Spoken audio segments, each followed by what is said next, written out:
It's different out here, you know. I love my city. I love the land. I have to make a sacrifice to come out here. Not LA, but it's getting the job done. It's gonna get me to where I need to be, so I have to make that move. But it's super different though. You know, I wouldn't compare it to anything because there's nothing out here. There's no service, isolated from everything, you know. There's no escaping. There's no escaping. Even if you wanted to, you're gonna be on that dark road for a minute.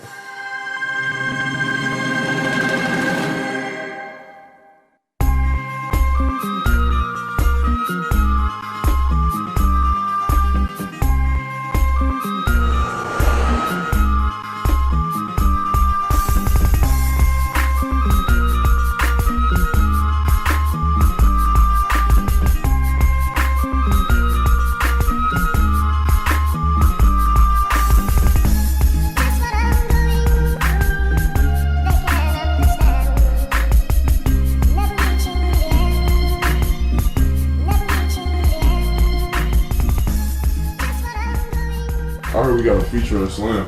Photo shoot from Hoop Hall. Oh, it was? Yeah, those pictures was in the Slam. I didn't see it. I usually get it before it comes out, so I should get it. That's his jersey, but it's ripped. Oh, yeah. He's wearing a different number the last couple games. Yeah, I wore 21. I'm trying to get it You see what people be doing, man? This is ridiculous. Getting beat up down there, ripped my whole jersey. Yeah, you gotta stop you somehow. Facts. Jerry Stackhouse, Carmelo Anthony, Brandon Jennings, Rajon Rondo, Tywan Lawson, Kevin Durant, Josh Smith. We've had 20-plus players play in the NBA. We've had 2 national players a year that won the Naismith Award. Ron Mercer, who went on to Kentucky, Brandon Jennings, they both won the Naismith here, which is a season-ending player of the year. We've had other players probably better than those 2, but they didn't win the award. You know, most of those kids are from urban areas, and when they get here, they're a little bit in shock, but most of them have visited before they came, and it's never been a negative where we're located. Most of the parents like that they're isolated. They're away from other people. They're away from distractions. Helps them in the recruiting process, helps them with their academics, and they can just focus on being a better player and a better student. But we are isolated. We're in the Blue Ridge Mountains, and we're away from everything. I think Quinn Cook put that there. That hasn't been touched since he was here. So I think Coach Smith, you know, just want to keep the tradition and, you know, keep things how it is and just players coming through it. Coach Smith told me that board hasn't been touched in years. So I was like, well, let me put my name right here in the corner, I put that there at the beginning of the season, beginning of the year. Yeah, it hasn't been erased yet, so I'm planning on it being there like for the next couple of years. I'm gonna mark my name on my locker too, just like Quinn did. I don't think they get anything done to it because it's just, like I said about the gym, it's just so much history behind it. It's kind of intimidating when an opposing team comes in, they see the banners, they see the jerseys on the wall, and they see the names of the All-American players at Oak Hill on the wall down the far end of the gym. They see those, so it's an intimidating place to play. You know, it's kind of historic in that building. Kind of the high school version of Cameron Indoor Stadium at Duke. It's an old building. I think it was built in 1954. We had banners up from all the championship teams and all the teams through the years, and we've had to take some down now because the gym's so small. So when we put next year's up, we'll take one down from like the early 90s. We just keep going that way because the walls are only so big in there. But we've got jerseys on the wall from about, I think, 40 of the players. We've had over 180 kids go Division I. I can't put them all up, but I try to put, you know, quite a few up. Sometimes we'll take some of the older ones down, put new ones up. Right now we've got over a 325 game winning streak in there. In 40-plus years, we've lost one home game. So it's a pretty good advantage to play in there. The All-American wall right here. I know a couple names on here. Plaque we have at the end of each season.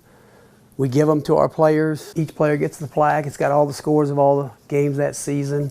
It's got the team picture, and then it usually has the trophies we've won that year. Of course, these are pictures from the Dix Nationals last year.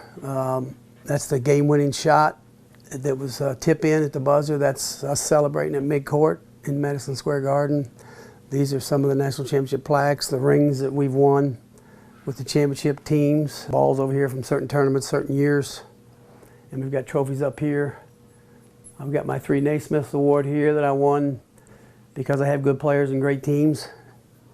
And then I've got a couple pictures over here of Carmelo, former player.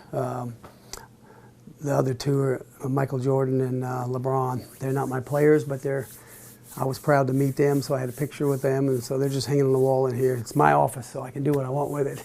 Like I say, we've been lucky enough to have 20-some playing the NBA, we've had, I think, about 15 or 16 first-round draft picks. So I'm proud of all my players, the ones that make it and the ones that even don't play past college, and I stay in contact with most of those guys. It's 44 pounds. I weighed it one time. It weighs 44 pounds.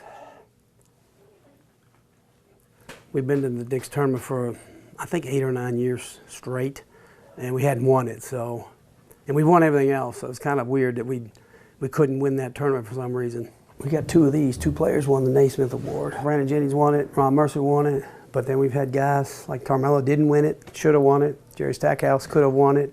You get to not only see, just from being coached by Coach Smith, not see what picking his brain do, but now you played in the same gym that them players played in. You actually put yourself in this position, and only good things can come from it. This is the whole boys' side right here. That's the girls' dorm right there. Girls got one dorm, one just big dorm. All the girls stay in.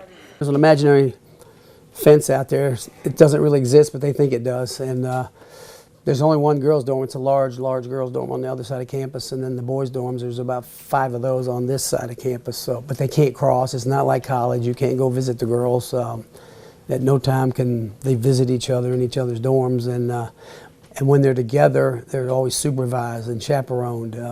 Weekend activities, there's always adult supervision. Cafeteria, there's always adult supervision. It's kind of 2 different groups on the campus, but we do allow them to interact, and they do have girlfriends, some of them. Billy doesn't, I noticed. It's just not like it is at home where they can come and go as they please. That line, it's like an imaginary line. It's right in the middle of, right in the center of the admin building. You cannot go past it. If you go past it, you're out of here. It's quick. This dorm right here, that's where all the senior boys stay. And then that one way back there, that's just for the varsity team. We keep them busy. They go to school from 8:30 to about 2:30. We have basketball practice 2:30. Then they go to the cafeteria for dinner. We have study hall in the evenings. This helps them get ready for college, and they adapt quicker, I think, when they get to college. They're ready to play as a freshman. They're ready to be a student as a freshman when they've been to Oak Hill, especially the ones that have been here 2 and 3 years. Billy's been here just the 1 year. But it's helped him. His parents will tell you that he needed a situation like this. They wanted him here earlier. It just didn't work out. Originally from California, he spent the last 2 years in Dallas. He moved down there with his family and went to a school, Advanced Prep International. I think they still have a school and a team, but they've dropped off the map. They're not a national team like they were the last couple of years. They had some really good players along with Billy. They had Trayvon Duval, Terrence Ferguson. They had a really good team last year. But it was a different situation. They worked on computers all day. They didn't go to classes till like noon. His mom wanted him to have the structure that he has at Oak Hill, going to class every day, having to get up, be on time, those kind of things. So he had to get in here and get acclimated to how we do things. And we're a boarding school, and you got to be on time. You got to go to class. You can't miss. You got to wear school dress. It's not military, but it's very disciplined and structured. And he wasn't used to that, and I think it's been very good for him. It's an honor for me. For a whole year, I get to pick his brain, see what Melo went through, see what players like Rondo went through, even though they're different positions, but just being Coach Smith, it's an honor for me. He's a multiple Naismith Coach of the Year, so that doesn't just mean nothing. That's an honor. You're going to be up top opposite days, okay? You got to shoot everything else.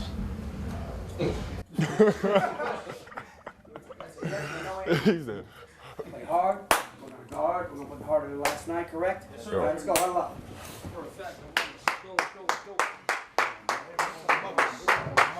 Go. 10 guys guarding. 10 guys playing together. Let's go. 1, 2, 3. Water.